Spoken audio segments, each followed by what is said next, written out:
Hello friends, स्वागत आहे तुमचं कामिनीज फूड किचन चॅनलमध्ये। आज आपण अगदी हेल्दी आणि सोप्या पद्धतीने सोयाबीन मोमोजची रेसिपी बघणार आहोत, ती पण मैद्याचा वापर न करता। चला तर मग साहित्य बघूया।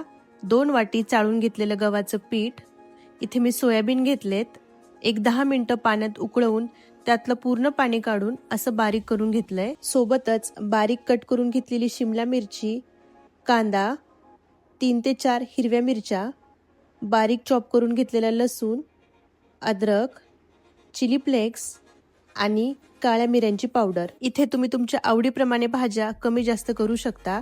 सॉसेसमध्ये घेतलेला आहे पिझ्झा सॉस, मायोनीज आणि टोमॅटो केचप। सगळ्यात आधी मोमोज बनवण्यासाठी आपण पीठ मळून घेऊया। अर्धा चमचा मीठ घेतलंय, त्यात चाळून घेतलेलं गव्हाचं पीठ टाकायचं आणि 1-2 चमचे तेल।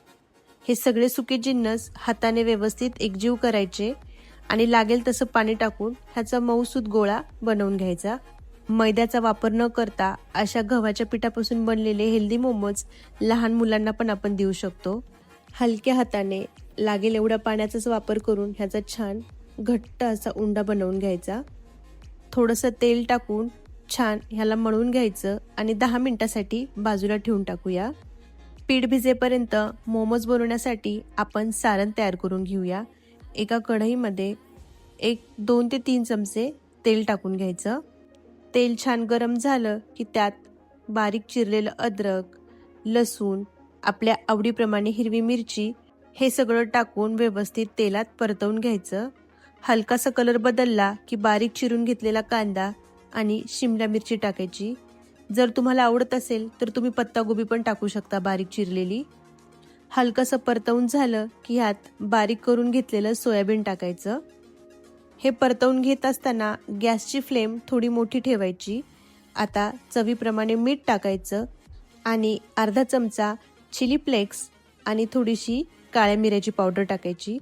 तुम्हाला अजून तिखट हवे असेल तर ह्यात तुम्ही मसाल्यांचा पण वापर करू शकता। सोबतच पिझ्झा सॉस, थोडंसं मायोनीज आणि टोमॅटो केचप टाकून घेऊया। जर तुम्ही हे मोमोज लहान मुलांसाठी बनवत असाल तर ह्यात थोडा मॅगी मसाल्याचा यूज करा, त्यामुळे हे चवीला अजून चटपटीत होतात आणि लहान मुलं अगदी आवडीने खातील। आता हे सगळे जिन्नस टाकून घेतल्याच्या नंतर हाय फ्लेमवर व्यवस्थित परतवून घ्यायचं, जेणेकरून ह्यात कसल्याच प्रकारचं मॉइश्चर राहिलं नाही पाहिजे। अशा पद्धतीने सगळं एकजीव करून घ्यायचं। सारण व्यवस्थित परतवून झालंय, एका प्लेटमध्ये थंड व्हायला काढून घेऊया। सारण थंड होईपर्यंत स्टीमरमध्ये पाणी आपण उकळवायला ठेवूया आणि त्याच्या प्लेटला थोडंसं हलक्या हाताने तेल लावून घेऊया, त्यामुळे मोमोज त्याला चिटकणार नाहीत। सारण पण थंड झालंय, मोमोज बनवायला सुरुवात करूया। पुरी बनवण्यासाठी जेवढा उंडा घेतो हातावर घेऊन त्याला मऊ करून घ्यायचं आणि पुरीच्या आकाराचं त्याला लाटून घ्यायचं। अगदी हलक्या हाताने लाटायचं। अशा पद्धतीने छोटी पुरी तयार आहे लाटून। ह्यात सारण भरून घेऊया। ह्यात साधारण 2 चमचे इतकं सारण भरून घ्यायचं। उकडीचे मोदक बनवतो त्या पद्धतीने ह्याला कळ्या पाडून घ्यायच्या। तुम्हाला हव्या त्या आकारात तुम्ही मोमोज बनवू शकता, पण इथे मी अशा पद्धतीने बनवलेले आहेत। पोटली मोमोज म्हणतात ह्याला।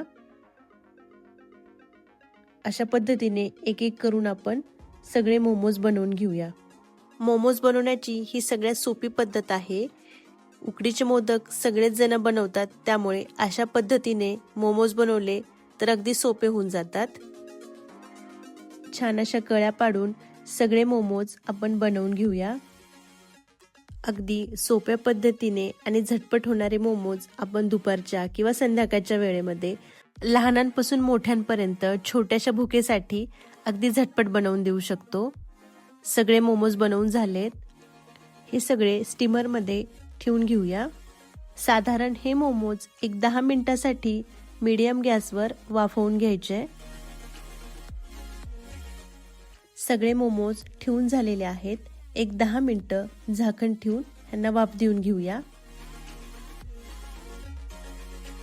10 मिनिटानंतर मस्त असे गरमागरम वाफाळलेले मोमोज तयार झालेले आहेत।